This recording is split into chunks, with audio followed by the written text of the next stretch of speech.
Nice. I wonder what Dave's doing.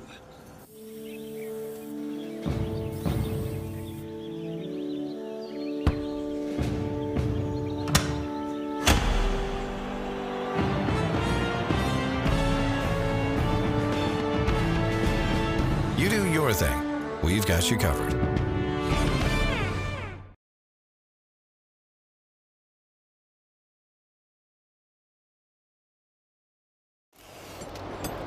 Hey, is the power off on this?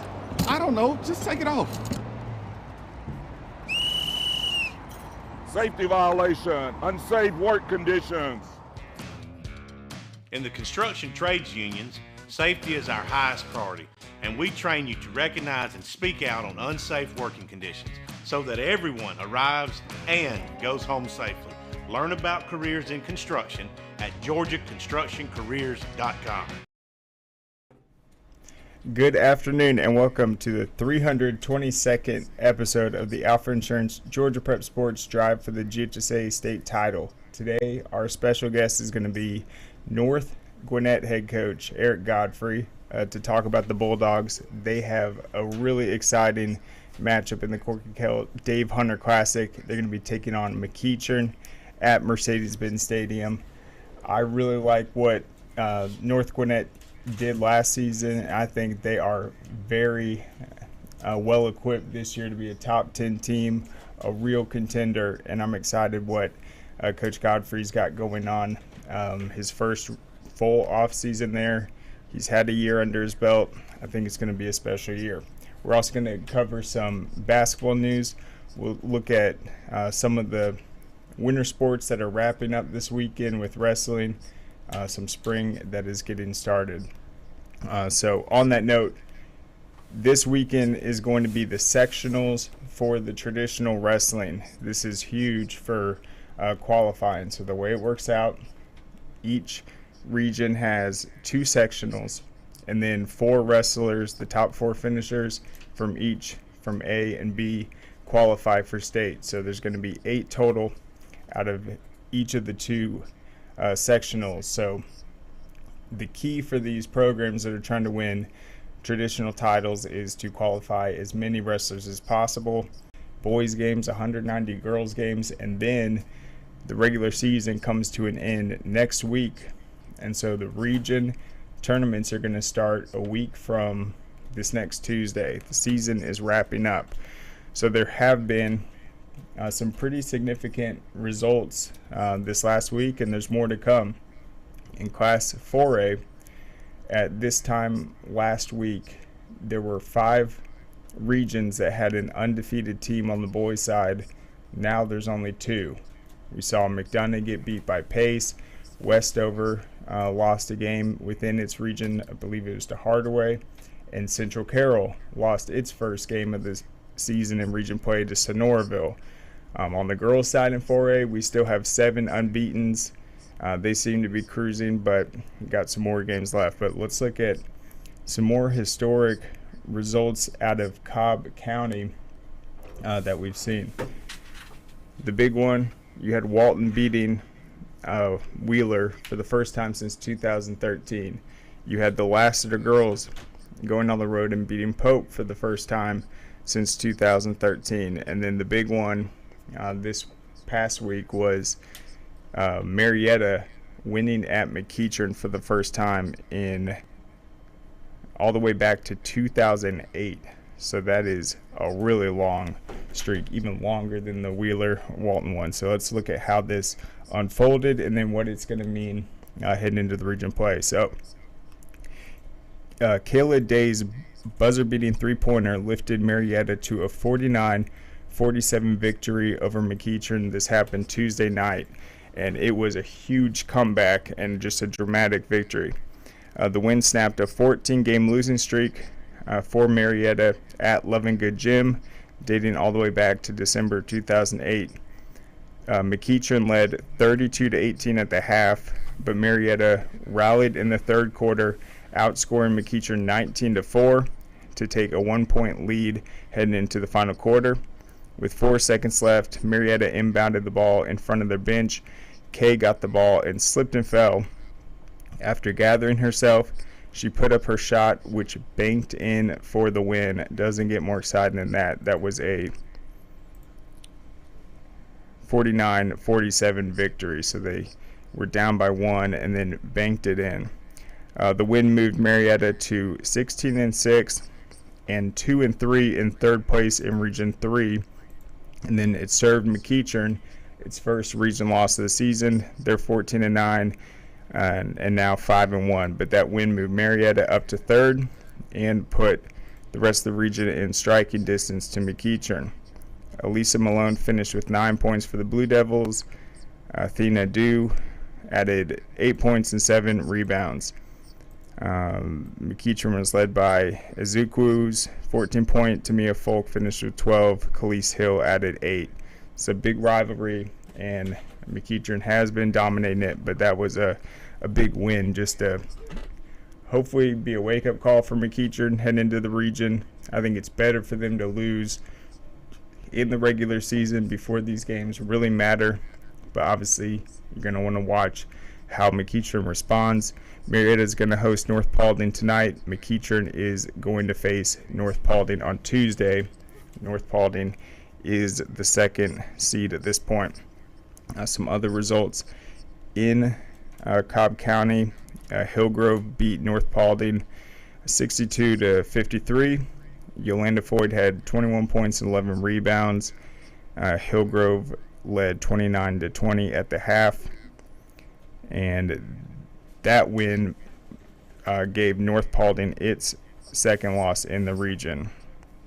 And then Hillgrove is now 1 game behind Marietta for the third seed. All right, so Lassiter had the big win over Pope. The girls, we mentioned, they've had seasons where they've only won 3 total games. They've had a breakout season. It continues. They had a big win over Johns Creek on Tuesday, 58-38. Sophia Hortman had 18 points. Kinsey Wyman, 13 points, 10 rebounds.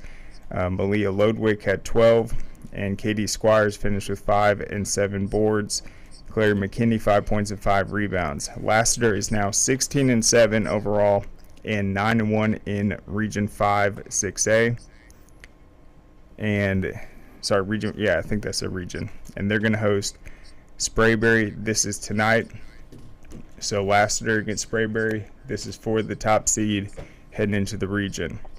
The Walton girls, last year was the first time I think the Walton girls and Walton boys advanced past the first round in might have been 30 years.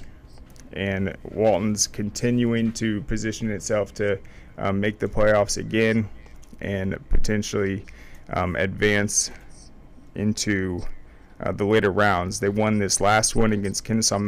Luke Flynn went off in that game. Walton outshot them, and the result of that win over Wheeler has put Walton all the way up to number 3 in some polls, number 4, and they've had a very successful season. They're 19-3. They've won 7 straight, and really the only lull within the season happened when their leading scorer, Luke Flynn, went out in last week's. They have beaten North Cobb 10 right now. It is the deepest, and North Cobb did itself a huge favor this week by beating Farrell 66-53. All right, so this is North Cobb Christian's coach Anthony Bonner. He talks about how big this result was. We were 9-4 in the region. Now we're 10-4, and we are now contending for second place. It's going to be one of the biggest region tournaments to watch for. North Cobb Christian 15-6 overall. Started strong with back-to-back layups from Wyatt Thompson and Isaiah Chandler. A layup from Xavier Butler, who had 7 points along with a pair of free throws. And a 3 by Gabe Bolden put North Cobb Christian up 21-12 at the end of the first quarter. 3-pointers by Bolden and Brock Bass-Bonner, along with a 3 by Grant Roebuck, pushed the lead to 30-15.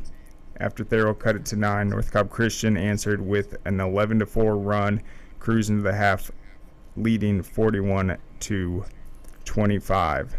And then North Cobb Christian, their big test tonight is going to be against Booker T. Washington. So they have definitely had a strong January, and now they move into their final week and will look to contend. On the boys' side, Lassiter, they handled business, 42-36 win over Johns Creek. They're having a breakout season, 17-6 and 7-3 in region play. Got a big matchup against Sprayberry tonight. And then Kell remains number 1 in Class 5A. They are a perfect 10-0 in region play, 19-3 overall. They can they already secured the number 1 seed against Chattahoochee on Tuesday with a 63-47 win. Now they play Northview, and they're just going to use that game to prepare for the region tournament. All right, and then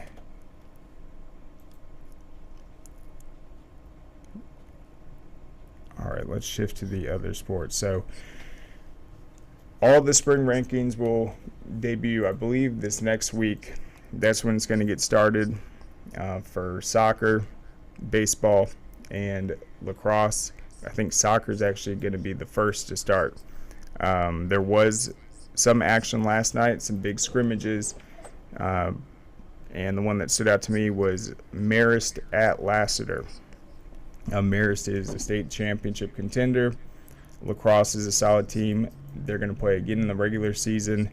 I did not get a final result, and it was a scrimmage format, but Marist was up 2-0 late in that one. So it looks like they're going to be ready to go. Let's see on the coaching front real quick before we shift to football.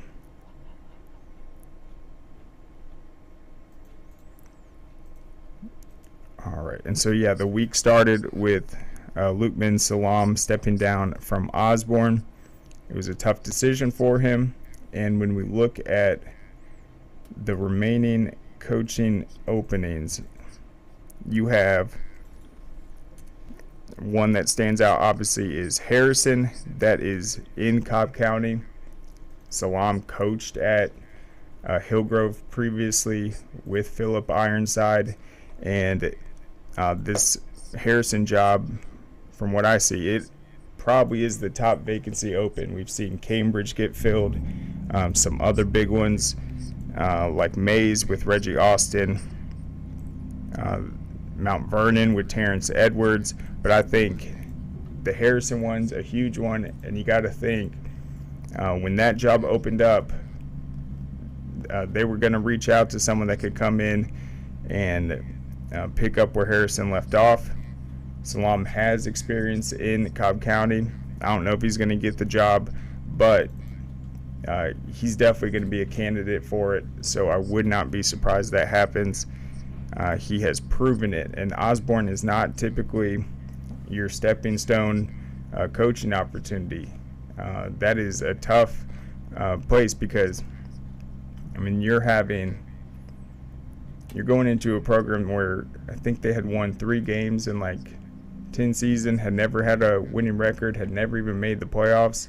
But he goes there, leads them to a 7-0 start, wins over Kennesaw Mountain, wins over Cherokee, and that doesn't go unnoticed. And he's become a really strong candidate for that position. So watch out for that in the coming weeks. I'm sure he's going to land at one of these big jobs. And the other one to watch is going to be Camden County. Jeff Herron stepped down last week, and that one still remains to be filled. All right. Now that we're talking about spring, let's go ahead. I'm going to play a couple clips today. Let's start with the Buford one, and I think you guys will like this one. This is a peep inside their new facilities. This is the Buford baseball locker room, and man, it is nice and cozy in there. So let's check it out.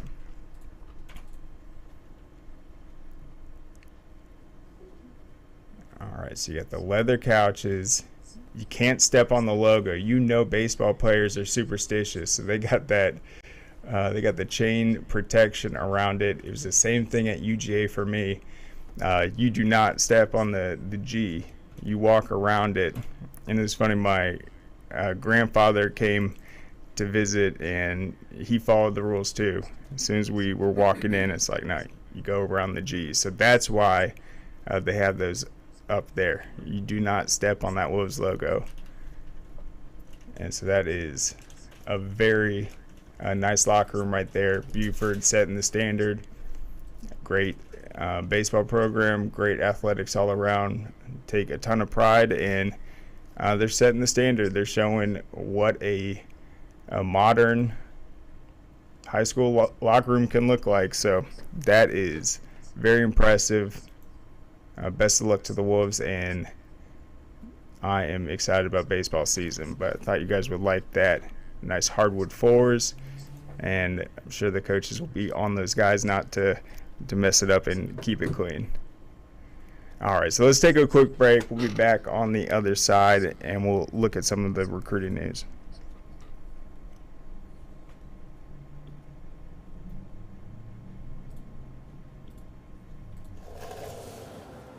What you doing? Hey, just finishing this claim to get Dave back on the road. Nice. I wonder what Dave's doing.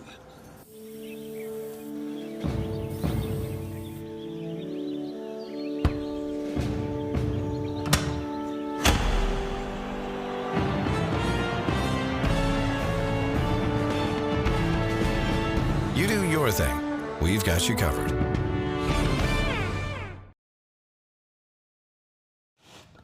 Hey, does it matter if this leaks? It don't matter to me, can't see it from my house.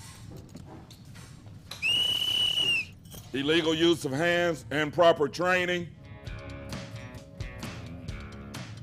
GeorgiaConstructionCareers.com has 14 different highly skilled trades with tuition-free training in our certified apprenticeship programs to train you the right way. Find your career at GeorgiaConstructionCareers.com. All right, welcome back. So I'm going to talk a little bit about Cass and their quarterback, Brody McCorder. Obviously, we had Steve Gates on the show earlier this week, but here's what I want to say about Cass. I can't really take credit for, I guess, my emphasis on the Cass program, because it really started with just knowing who Coach Gates was and the success he had before he took over that job. As you know, Cass has always been a program that struggled to compete with its big rival Cartersville, and they've been placed in the toughest region. People haven't really seen them as a team that's really going to contend. They made the quarterfinals for the first time in 40 years last season, but that was year 4 of Coach Gates' stint at Cass. And when we had them on, when we started to see them, when guys like Rusty Manziel were evaluating the talent, he made it clear like they had that long-term vision. And so let's just look at his resume, because none of this is an accident. This is when he first got hired. So Gates played at McEachern on the offensive line, was an absolute legend there. Went to the University of Georgia. His quarterback was Eric Zaire, another Cobb County guy out of Marietta, Georgia High School Football Hall of Famer. So Coach Gates started off his coaching career, he was at Kell High School. That's why it was such a full circle moment when we were televising the matchup. Cass comes in there as the number 4 seed, has this incredible victory, stuns Kell, just plays a complete game on both sides of the ball, doesn't make mistakes, just top-notch football, handling the moment well, and just looking outstanding and having that signature victory that they have been lacking in past seasons. They've always been competitive, but it's like they need that signature victory. And that came right on the heels of the big win over Calhoun to close the season, 52-29. Just a convincing victory that gave them that momentum. All right, so this is when he was first hired. Before the search began at Kell, school leaders met with parents and coaches, and student groups to identify what characteristics they wanted in their next head football coach. From there, the hiring panel developed a profile, and Coach Gates was the perfect fit. As an associate head coach and offensive coordinator at Kell, he proved that he had a track record of success, not just on the football field, but also in the classroom. As a recruiting coordinator, he was directly responsible for helping players realize their dream of playing college football. It's a guy that had great success in college, in high school, and was hands-on at Kell with those relationships with the college coaches and recruiting to give his players opportunities. Guys like Brandon Langley, Quincy Mager, guys that end up going to Georgia and then later the NFL. Kell currently ranked 4th on the list of 5A schools in the number of athletes it had competing in the college level at the time he was hired at Cass. He came to Cass from Marietta and was, it was also in charge of the academics for the football team. Prior to Kell, he was at North Cobb. He was their academic advisor, run game coordinator, and offensive line coach. And the year after Walton made it to the state championship for the first time in 2011, where they fell to Grayson, they were the number 1 ranked team in the state, returned all their guys. They went to North Cobb in region play. North Cobb completely dominated. Coach Gates was on the sidelines for that. So I've known Coach Gates, and he gets his guys prepared, and he's never afraid to schedule a tough opponent. The Warriors made the state playoffs 5 consecutive years, averaged 33 points per game, and made the Final Four in 2012. So he comes from both those programs. He's going to play North Cobb in non-region play this season at Cass. That's going to be an incredible matchup. And then it's just what you've seen with the trajectory of Cass. And then their quarterback, Brody McCorder, is an unbelievable athlete, took a huge leap last year, and you knew that he was going to blow up on the recruiting scene. It happened today. Let's go ahead and show it. This is the official offer, and this is going to be a huge storyline. So Brody McCorder is going to be playing in the Corky Kell Classic against Callaway at Rome. Played last year as well. Just got an offer from UGA as a quarterback. That is huge for him.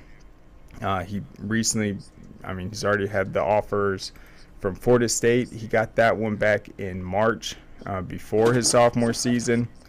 He balled out in the Georgia Elite Classic, and I think he's just laser focused, works hard, great athlete, and really he's going to be a huge storyline this season, not only with this premier schedule Cass is going to be playing, but I think just with the new look of Cass's offense this season, they're really going to put a lot of the offense through his ability, and they're going to trust him in the big moments to just play 4 quarters, start to finish, not just manage the game, but keep his team on the field, extend drives, and get a new cast of playmakers involved.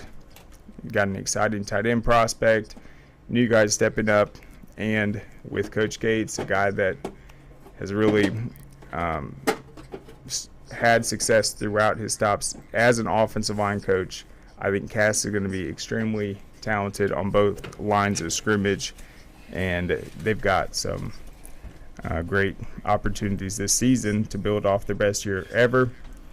He said in terms of the workouts, the guys have just attacked it this year, and for good reason.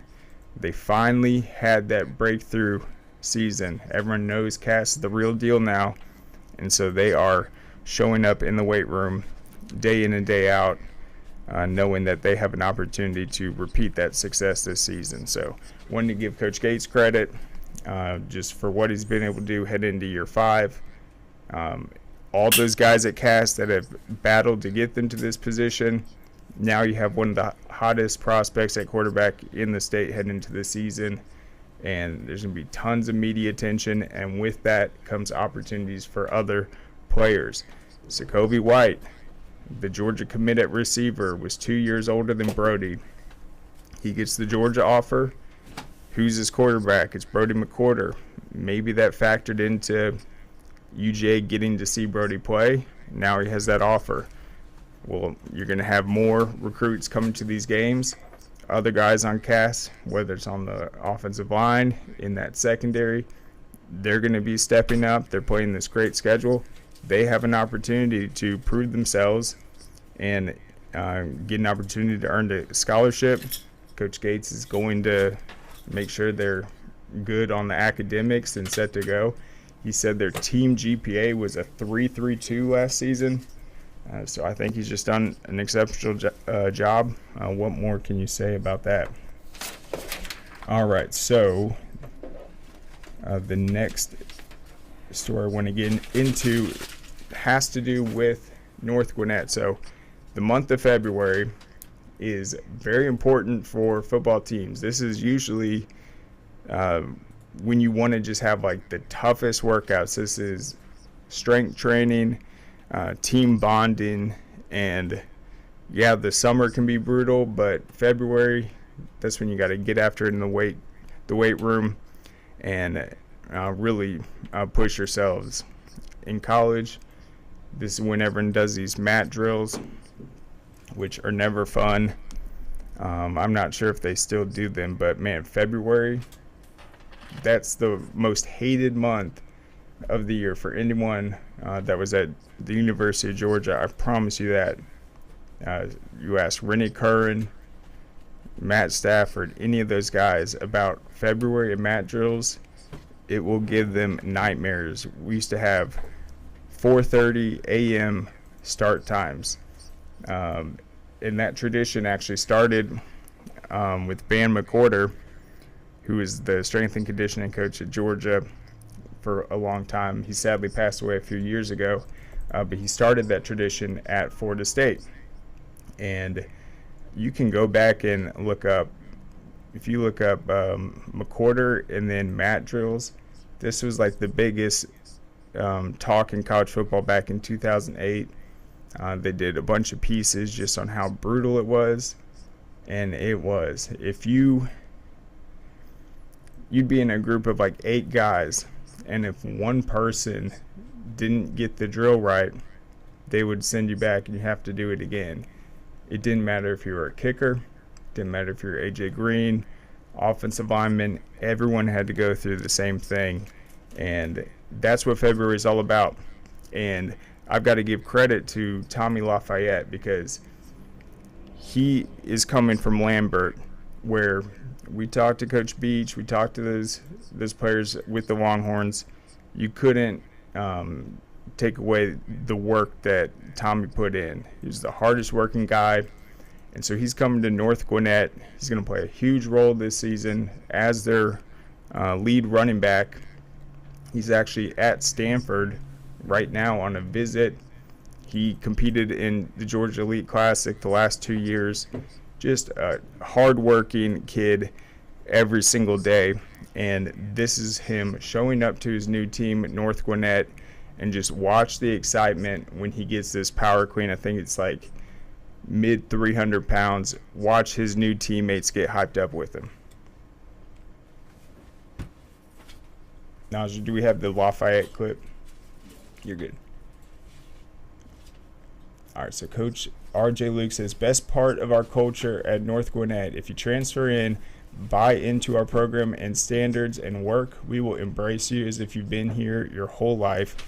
Tommy Lafayette has hit the ground running. All right, so there's the lift, nails it, and then boom, slams it down. So he is getting respect from his teammates. That is big time weight right there. It's got to be, I see 3 plates on there at least, so plus I think that's 375. That's impressive. And so they have obviously embraced him. He's tough. He's going to be excited to be there. His recruiting's blowing up, and they're going to be a very dangerous team. They got Ryan Hall at quarterback, rushed for about 800 yards last year, can absolutely sling it, run a great offense, and then their defensive line, they've had big-time D-lines in the past. That's why they won that state title with Coach Stewart his first year. but they've got a really great chance to be disruptive. Coach Godfree's son's an absolute beast. He earned Defensive Player of the Game as a freshman when they defeated Norcross to force a three-way tie for the region title. They had to match up with Walton in the first round because they got the short end on that tiebreaker deal. But overall, there's no doubt year one for Coach Godfree was a success. They dramatically improved from the previous year. They were young. Their guys got better. Cole Funderburk, he said that, he loves playing for Coach Godfree. He has a lot of fun. He's going to be one of the state's leaders in sacks and defensive production this year. I expect him to be great in the other phases, special teams. They got good speed, good size, but I think offensively, having a running back like Tommy that has that strength, has that experience going into this new program, I think he's going to have an all-state season, and you might see him near the top of the 7A standings this year in terms of 6A standings in terms of total rushing yards. So that is Tommy Lafayette finding his new home. All right, so then one more coaching change I wanted to point out. This was Coach Kevin Barnes from Stockbridge, and he was on the Stockbridge staff this last season, and he just got promoted in his new job. He's going to be the head coach at Lithonia High School, so it's big for Coach Barnes. Stockbridge obviously had a great season, made the championship for the first time, knocked off two-time defending state champ Benedictine, served them their first loss within 4A in 3 seasons, and came up just shy to Perry in the state championships. Now he's going to take over Lithonia. The other news out of Stockbridge is brought to the attention. Chase Taylor, he is a 6'3", 210-pound linebacker and athlete. He's a 5-star. He is going to be a rising senior, and he has been picking up tons of offers this week. This week specifically, Clemson and NC State have reached out. Kirby Smart and Virginia's head coach were at Stockbridge this last week as well, visiting, and they are going to be just as good this next year. Lots of great prospects on defense. They produced 130 tackles for loss last season, 70 sacks. I think Perry just played exceptionally well in that game.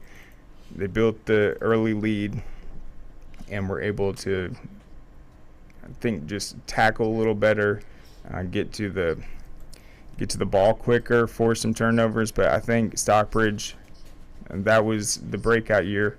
Before that, I think they had been ousted in the quarterfinals 8 times in the last 15 years.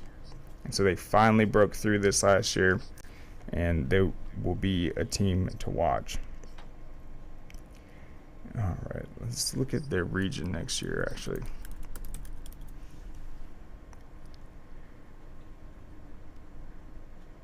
Okay, so they will be in Class 4A once again. Region 2 is going to have a sub-region. In theirs, it's going to be Eagles Landing Christian, Union Grove, Woodland Stockbridge, and Stockbridge. And then in Region B, I'm assuming these two were going to square up in some capacity. But that's Hampton, Jones County, Locust Grove, McDonough, and Ola. So I think they have a chance. They haven't lost a region game in 2 years. I think they have a chance to sweep once again.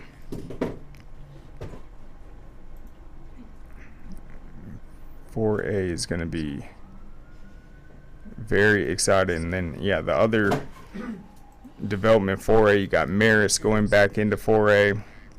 Lithonia will be in 4A in that Marist region. St. Pius went back down. You also got Blessed Trinity, Cambridge, Kell, Westminster, and Cass. I mean, 4A next year is just, without question, the most talent it's ever been, and that's a result of them getting rid of 7A. But let's take one more quick break. Looks like we have Coach Godfree ready to roll, and we will talk to him about the Bulldogs. Dang, where you get this car? You need to join the union. The union? Absolutely. You can get 10 of these. Union construction workers earn the highest wages with the best benefits and the most protection in the construction industry. Find your career in construction. Go to GeorgiaConstructionCareers.com and start your future today.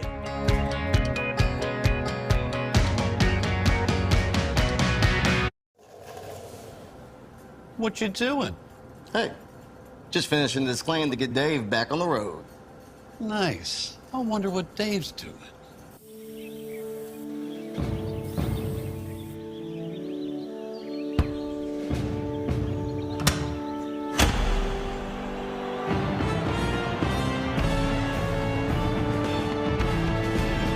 You do your thing. We've got you covered. All right, welcome back. So before we get Coach Godfree on, let's talk at some of the big basketball games tonight. So you got North Paulding, Marietta, Wayne County against Benedictine. It's big for Benedictine because they're going to have a rematch with New Hampstead coming up shortly. The team that beat them, they'll be able to potentially reclaim Region 3.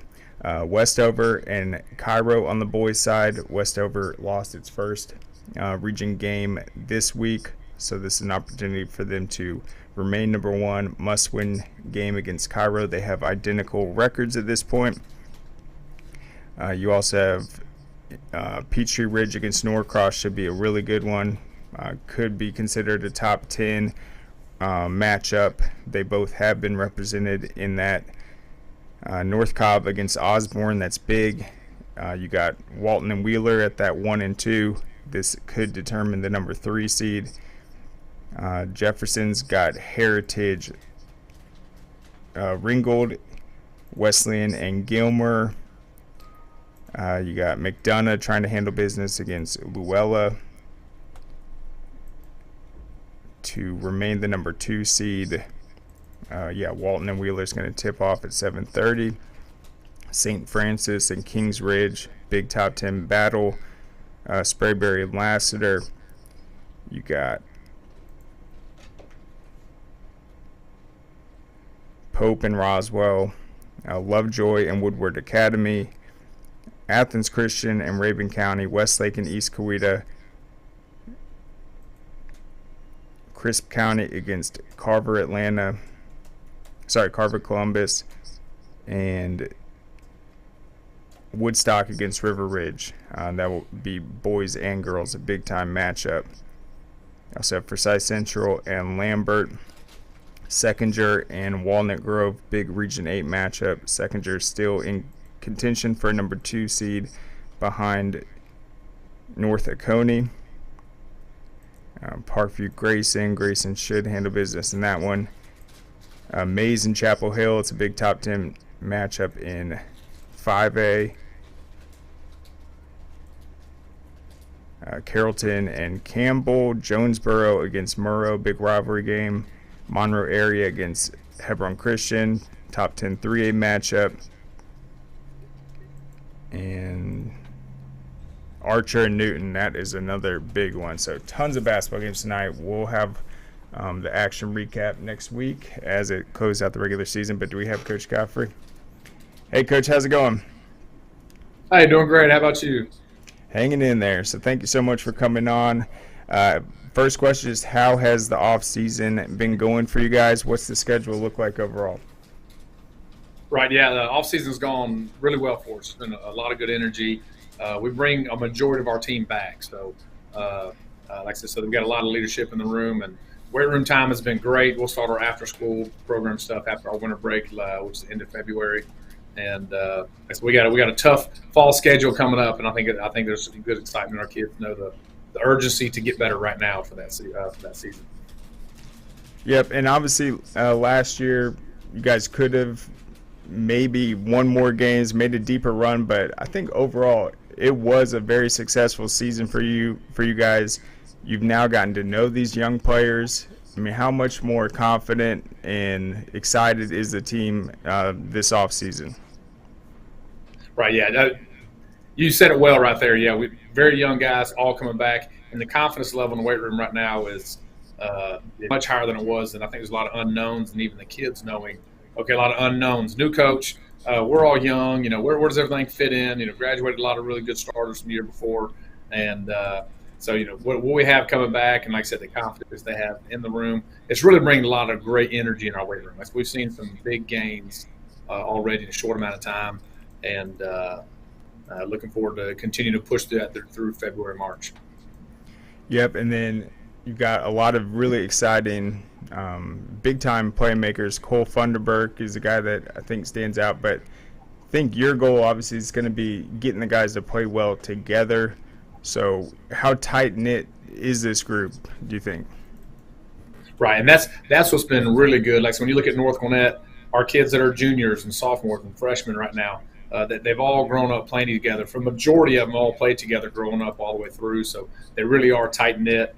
And as a matter of fact, we have one of our boys' grandmothers passed away, but she has a funeral this Saturday, and we got to do a video deal for her because of how tight-knit all these boys are, and how this community comes together, and how important this grandmother was to our boys. And so it's neat to see our kids do things outside of football that really do help draw them all together. And then what are the big things you guys have scheduled this offseason in terms of what you guys are going to be trying to do this summer, scrimmages you guys have before the season, and then what does each month look like for you guys? Yeah, and we're trying to make that extra tough too, knowing our fall is going to be really tough. And our three big developments are about our strength, speed, and football IQ. So we're really hammering that hard in the weight room. We'll work speed stuff, we're pushing our kids to track, and of course some speed stuff we do for after school. And then we're also doing like football class. Each coach is taking their groups and going to do some skill development along with teaching the game of football, spacing, receiver lines up here, just different things that it means with that. So scheduling-wise, too, so our spring practice is May 1st through 16, and we have scheduled Gainesville for our spring game, known to be a big game. We have a lot of kids that are looking at colleges and opportunity to play at colleges, and they will at the same time. So we've heard from a lot of college coaches that there'll be a lot of coaches at that game to come check out both squads. Obviously, they have a lot of great football players, too. Then we get into the month of June, and we'll go to Auburn for a 7-on-7, Georgia Tech for a 7-on-7. We'll go to UGA for a 7-on-7. And then two of those also have the O-line, D-line, big man deals with that. We go to North for Scythe in June for a padded camp. In July, we host a padded camp here that has, last year, a host of – same thing this year is going to be a lot of great teams. And there's last year, both Milton and Walton and Collins Hill, there's a bunch of really good teams at our camp last year. And, of course, I said those two would take championship. And so we plan on bringing back a lot of, great quality teams back for the padded camp in July as well. Certainly. And I think I heard you guys have a slogan at North Gwinnett. It's nothing ordinary runs through here. Was that in place before you got there, or did you bring that? Yes, sir. No, that was one of them that was in place before I got here, and okay. I love it. Exactly what the North, you see right here, the North, what it says, nothing ordinary runs through here. And it was in it's funny, it was in our weight room, and I was literally on a whiteboard, written on a whiteboard, and I asked Coach Luke, our strength guy, I said, what is this right here? He talks about it, and I was like, I love it. It's really, really good. And it really is true. Like I said, the longer I've been here, the more I'm understanding that nothing ordinary runs through here. Yeah, for sure. I love it too. And then in terms of the confidence aspect, your quarterback, Ryan Hall, he went in this tough region last year. Felt like he got better as the season progressed. He's got a ton of games under his belt. What are you looking forward to seeing from him this season, just heading into that final varsity year? Right. And his confidence really came on late in the season, understanding more RPO type offense and reads we're looking for. And so we're looking for that confidence to come at the very beginning of our season this year and helping leading our team. He threw for like right at 2,300, almost rushed for 1,000. And he had 25 touchdown passes and 11 rushing touchdowns. So he did so much for us last year. We're looking for that extra bit of confidence of starting right at the very beginning of the season. So we're going to need it with our schedule we have, and for his leadership amongst our offense, and because we're still going to be a young offensive line as far as that goes. Behind it with the skill players, and the running backs, that kind of stuff, will be more seniors this year. But we're still going to look to his leadership and his confidence to lead our offense. And then who were some of the young guys in the secondary last year that are going to be returning that you have really high hopes for this season? Right, yeah. So, then they're all coming back. But I'd say both of our corners, Power 5 corners, and so super excited about those guys, Chandler Jordan and Chauncey Davis. Both of those guys are back. They're both big corners and run well, do things well. Malachi Whedon was our free safety last year, and he's coming back as well. So we're looking for him. If he needs to play the whole season like he did versus Walton in the playoffs right there, he had a really good game. And then we're looking at the other safety. We're looking at moving more of an offense. He's really a more offense type of player, and moving him back to offense. We got another young kid, Andrew Gist, and some other kids that possibilities of to come in and play that other weak safety spot for us. And then what do you like about Cole Funderburk's play? Obviously the numbers speak for itself, but just his impact within the game. Right, yeah. Well, and like I said, his numbers are great. And his biggest thing is that his motor does not stop. Because he has a high motor, he ends up getting a lot of sacks and tackles for loss, and never quits on a play. And so that brings a lot to our table every single snap. There is no down off. And so that kind of energy when you play as a defensive lineman with that kind of energy is gonna affect you. And he does that. He brings that for us. And then your son Jake had a great freshman season. Watching him play, he looks like a defensive guy, but I know in the past he has played other positions. But what have you seen from him just buying into his role on this North Gwinnett team? Yeah, I'll tell you, he ended up leading our team in tackles last year, which was a great feat. And but he loves calling strengths, all that kind of stuff. So really seeing him taking a big leadership this role on our defense. We should have a really good defensive line and linebacker core, and ultimately we're expecting a lot of growth. He's going to be a big part of that leadership of the defense for sure. Then has he put on any size since last year? What's he working on? Yeah, yes, sir. Yeah, he's grown. I'd say almost an inch, and he's put on probably between almost 10 pounds, between 5 and 10 pounds. And so we got to so just like all of us, that strength and football IQ, trying to work on all that for all those guys. So he's in the mix of all trying to get that done. And yeah, I said he might see some coaches want him to see some offensive side too. He can catch ball well too, but we understand that's his mainstay right here is defense. Yep, he's going to have a big opportunity. And so are you guys just to open the year? Corky Kell Classic, you guys are going to be playing McEachern. Should be very exciting. You're no stranger to the event. How big is that just to open the year in the bins against a great McEachern team? Right, yeah. And it's a great opportunity for our community, for our team. To be on TV and to play in the bins. It's fun for me when I'm in my office and I'm showing when college coaches come by and they get to see our, I watch some highlight videos of our kids and, you'll play in the bins, so it's pretty even they recognize it that it's a big deal and a big event. So like I said, it's a really big on having great experiences for our kids, and this is one of those opportunities. It's a great experience that not very many teams get to do across the state. So. Yeah, we don't take it for granted, and hopefully, like I said, again, going against McEachern, a great football team like them, the tradition they have, it's going to be a good football game. Yeah, you play a very talented team, but you also get the air conditioning, so it's a little silver lining. That will be so much fun. Let's talk about Tommy Lafayette, though, coming to your program. He's a guy that we've really liked watching throughout his year. Hard worker, extremely talented running the ball. What have you seen from him just embracing this new opportunity? Yeah, he has been great in our weight room. He has come in and attacked the weight room hard, and you can tell he's got a right mentality, and and he's been trained. He's done well. He's been trained. He's done well. He's done really well where he was at, and so we're super the opportunity to have him. Me just watching his film, he finishes runs. He runs really tough, and he also catches the ball really well. So he's going to be very versatile for us and really help us in a big spot that was a big need for us coming into this season. And then with more experience this season compared to last year, does that change anything that you guys are able to focus on additionally, just having guys that have been through this process? Yes, it really absolutely does.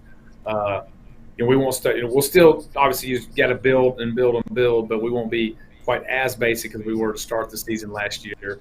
And then even all the way to checks, as we're doing our offense is having offensive staff meetings right now, defense is having defensive staff meetings, and going through, and the ability for our kids to make adjustments and make changes and that kind of stuff to build on what we already have will be really big for us. And so like I said, so the same systems, but we can add a little tweak here, a little tweak there, and our kids, like I said, they understand our language and we understand their language, and so the communication pieces, all of that takes time to develop, and that's going to be a big push for us to help us at the beginning of the season next year. All that experience. Yep. And experience is also it's so huge with your offensive line compared to last year. How's that stacking up in terms of the overall size, and then what their grasp is going to be heading into the game one? Yeah, so coming into last season, they had graduated. The North Gwinnett team before that had 4 seniors offensive linemen that all graduated. So had 1 returning offensive lineman. And coming into this season, we only had 1 senior that was playing offensive line. So 4 of the 5 are coming back. And so just as you said right there, that'll be really big as far as communication, understanding, and you talk the trust between the running back and the quarterback, and all of those things play a big deal in football that people don't realize. So those guys being around each other and knowing each other, their communication, a lot of communication goes on the offensive line. So having a lot of experience coming back will help greatly as far as even right into spring practice. Yep, and then I can't remember. Did you guys graduate your kicker last year, or was he an underclassman too? Right. Yeah, he was an underclassman as well. Yes, sir. And he can rip it into the end zone. So yes, sir. That's right. All right. Well, congratulations, Coach, on a successful season, year one, and I can't wait to see how you guys take on 2020-24. Thank you so much for joining us. Hope you guys have a good one. Yes, yeah. Thank you, Craig. Appreciate you. You bet. All right. So there goes Coach Godfree. When I have my preseason rankings, I'm telling you, I'm going to have them in my top 10. So we'll see if other people do. But they've got a lot of exciting pieces. The experience is going to be huge. And I think it's a team that's going to have fun this offseason, knowing that they have a huge opportunity this year. They proved themselves last year. They got big games to open it up. Playing in the Benz week 1, I mean, as he said, those highlights, they just go hard. And it is a great way when you're already recruited to really put it out there and show people what you're able to do on the field. So cannot wait for that. And it is going to be here in several months. But we will be back tomorrow. Not tomorrow, on Monday. Sorry, guys. With more. Go to scoreatl.com. We got tons of stories up there, including Najee's breakdown on the Brody McWhorter offer and a lot more recruiting news. Happy Groundhog's Day. We'll see you next week. What you doing? Hey, just finishing this claim to get Dave back on the road. Nice. I wonder what Dave's doing.